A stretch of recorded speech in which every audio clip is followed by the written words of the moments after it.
Egyptians, they lived with this enchanted worldview that there's lots of gods and goddesses that control everything, especially creation. And the Nile was like the lifeblood of their economy, because every year the Nile would flood and would kind of disperse this rich, fertile soil all over the kind of the Nile basin, and that would help to grow their crops, and that would feed their families and keep their economy going. And so they built their religion around that, right? Because nature can feed you and bless you, or nature can kill you.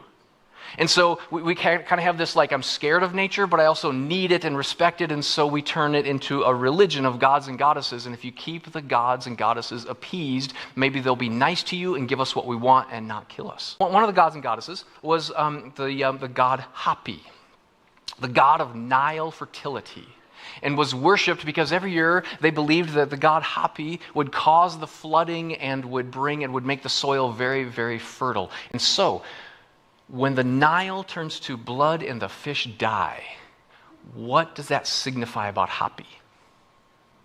Whatever power he might have does not compare to Yahweh. Another a goddess was the goddess Heket, the goddess of childbirth. And for some odd reason, I don't know why, but Heket was illustrated using the head of a frog.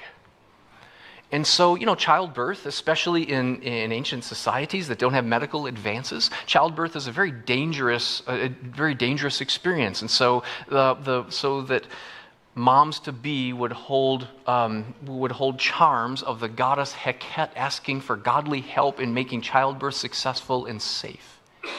And so when the frogs are controlled by Yahweh, both bringing them out of the river, controlling when they come out and when they're end their lives, what happens? What does it say about the goddess of childbirth, Heket?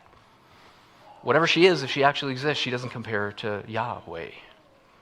And so Yahweh is like the god of the Nile, far more than whatever the Egyptians had believed in.